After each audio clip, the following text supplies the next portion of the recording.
Hi friends, ನಾನು ಸೌಮ್ಯ ಅಭಿನವ್ ಮಾತಾಡ್ತಾ ಇರೋದು. ನಾನಿವತ್ತು 10th ಸ್ಟ್ಯಾಂಡರ್ಡ್ ಇಂಗ್ಲೀಷ್ ಲ್ಯಾಂಗ್ವೇಜ್ ಈ ಹೀರೋ ಲೆಸನ್ ಎಕ್ಸಸೈಸ್ ಮಾಡ್ತಾಯಿದ್ದೀನಿ, ಎನ್ರಿಚ್ ಯುವರ್ ವೊಕ್ಯಾಬ್ಯುಲರಿ ಅಂತ. ನಾನು ಮಾಡಿರೋ ವಿಡಿಯೋ ನಿಮಗೆ ಇಷ್ಟ ಆದರೆ ಲೈಕ್ ಮಾಡಿ, ಶೇರ್ ಮಾಡಿ, ಕಾಮೆಂಟ್ ಮಾಡಿ, ಹಾಗೆ ಸಬ್ಸ್ಕ್ರೈಬ್ ಆಗೋದನ್ನು ಕೂಡ ಮರಿಬೇಡಿ friends. Subscribe to my channel.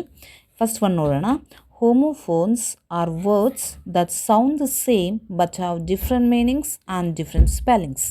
ಈಗ ಹೋಮೋಫೋನ್ಸ್ ಅಂದರೆ words that sound the same, ಅಂದರೆ ಪ್ರೊನೌನ್ಸಿಯೇಷನ್ ಸೇಮ್ ಇರುತ್ತೆ, ಸೌಂಡ್ ನಾವೇನು ಹೇಳ್ತೀವಿ ಅದು ಸೇಮ್ ಇರುತ್ತೆ, ಬಟ್ ಅವು ಡಿಫ್ರೆಂಟ್ ಮೀನಿಂಗ್ಸ್ ಇರುತ್ತೆ ಮತ್ತು ಡಿಫ್ರೆಂಟ್ ಸ್ಪೆಲ್ಲಿಂಗ್ಸು ಕೂಡ ಇರುತ್ತೆ. ಆಯಿತಾ, different meanings and different spellings, that is called homophones.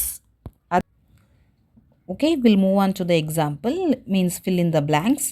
We had dash many apples to carry. ಇಲ್ಲಿ ಎಕ್ಸಾಂಪಲಲ್ಲಿ ನೋಡಿ, ಇಲ್ಲಿ ಬ್ರ್ಯಾಕೆಟಲ್ಲಿ TOO2 ಆ್ಯಂಡ್ TWO2 ಅಂತ ಕೊಟ್ಟಿದ್ದಾರೆ. ಈಗ we had dash many apples. We had dash many, ಎಷ್ಟು ಮೆನಿ ಆ್ಯಪಲ್ಸ್ ಇದೆ? ಈಗ 2 ಮೆನಿ ಆ್ಯಪಲ್ಸ್ ಅಂತ ಹೇಳಬೇಕು. ಈಗ TWO ಅಂದರೆ 2, 2 ಅಂತ ಆಗುತ್ತೆ. ವಿ ಹ್ಯಾಡ್, ಈಗ ಇಲ್ಲಿ ಮೆನಿ ಇಲ್ಲ ಅಂದಿದ್ರೆ we had 2 apples to carry ಅಂತ ಹೇಳ್ಬೋದಿತ್ತು. ಆದರೆ ಇಲ್ಲಿ we had 2 many apples to carry ಅಂದರೆ TOO ಇದೆ, ಸೊ ಅದು right answer. Second one, I dash a horse at the Marina beach. Road ಅಂದರೆ ROAD road, rod ROD rod. ಈಗ ROAD ರೋಡ್ ಅಂದರೆ ರಸ್ತೆ ಆಗುತ್ತೆ. ROD ರೋಡ್ ಅಂದರೆ ಈಗ ಕುದುರೆ ಓಡಿಸೋದು, ರೋಡ್ ರೈಡ್ ಮಾಡೋದಂತ ಹೇಳ್ತೀವಲ್ಲ ಹಾಗೆ. ಈಗ ನೋಡೋಣ, ಐ ಡ್ಯಾಶ್ ಅ ಹಾರ್ಸ್ ಅಂದರೆ I road a horse at the Marina beach. ROD is the right answer. Third one, did you have a pear for lunch. Did you have a pear for lunch. ಲಂಚ್ಗೆ pear ಇದೆಯಾ ಅಂದರೆ PAR peer, ಹಣ್ಣು ಇದೆಯಾ PAIR ಜೊತೆ ಇದೆಯಾ ಅಂತ. Did you have a pear for lunch ಅಂದರೆ pear PAR, ಹಣ್ಣಿದೆಯಾ ಅಂತ. PAR ಅಂದರೆ ಹಣ್ಣು, ಪೇರ್ ಹಣ್ಣದು. Next, the books are over there on the shelf. Over there on the shelf. ಈಗ THEIR ಇದೆ ಅಂದರೆ ಅದು ಅವರ ಆಗುತ್ತೆ. THERE ಅಂದರೆ ದೇರ್, ಇದೆ ಅಂತ ಆಗುತ್ತೆ. The books are over there on the shelf, ಅಂದರೆ ಶೆಲ್ಫ್ ಮೇಲೆ ಇದೆ ಅಂತ ಆಯಿತು. ಈಗ ನೆಕ್ಸ್ಟ್ ಒನ್ ನೋಡೋಣ. Fill in the blanks by choosing the appropriate word and complete the story. This is a story told by a knight. ಇಲ್ಲಿ ನೋಡಿ, this is the ಸ್ಟೋರಿಗೆ ಏನು spelling? STORY is the right answer. ಇಲ್ಲಿ EY ಅಂತ ಕೊಟ್ಟಿದ್ದಾರೆ, ಇದು right answer ಅಲ್ಲ. STORY is the right answer. Told by a night. ಈಗ night ಅಂದ್ರೇನು? NIGHT, ನೈಟ್ ಅಂದರೆ ರಾತ್ರಿ ಆಗುತ್ತೆ. KNIGHT ಅಂದರೆ ಸರ್ದಾರ, ಸೈನಿಕ, ಈ ಥರ ಆಗುತ್ತೆ. ಟೋಲ್ಡ್ ಬೈ ಅ ಪರ್ಸನ್, ಇದು ಪರ್ಸನ್ನ ಸೂಚಿಸುತ್ತೆ ಇದು KNIGHT. Night once he received a letter. When he read it through he could not believe his own eyes. See here, when he read,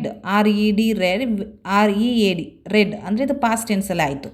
When he read it through, he could not believe his own eyes. For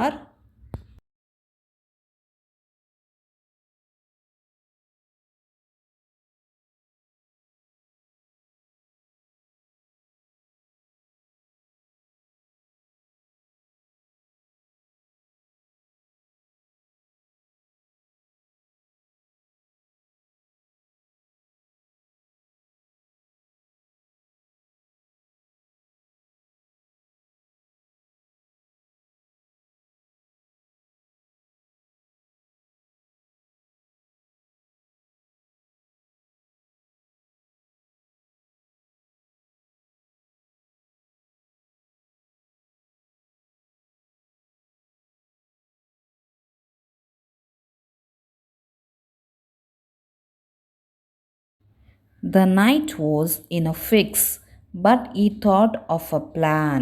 Okay, thought ಮಾಡಿದ್ದ, ಯೋಚನೆ ಮಾಡಿದ್ದ, to tide over this problem. He dash VENT went to the meeting place. ಹೋದ. He went ಏನು spelling? WENT, not alone but along with his fair wife.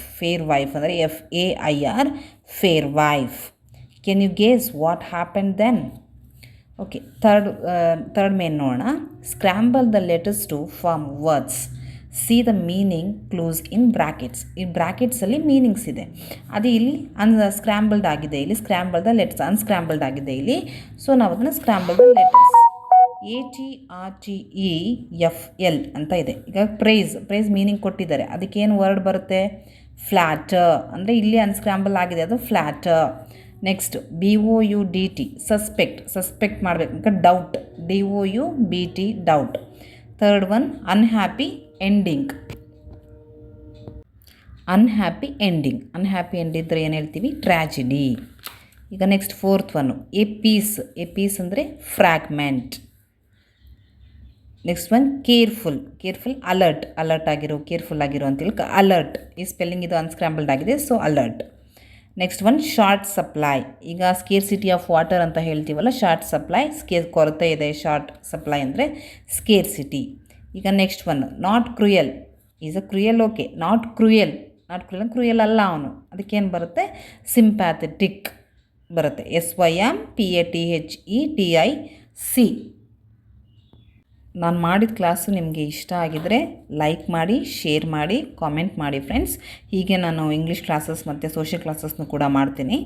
ಹಾಗೆ ನನ್ನ ಚಾನಲ್ಗೆ subscribe ಆಗೋದನ್ನು ಮರಿಬೇಡಿ friends. Subscribe to my channel. Thank you.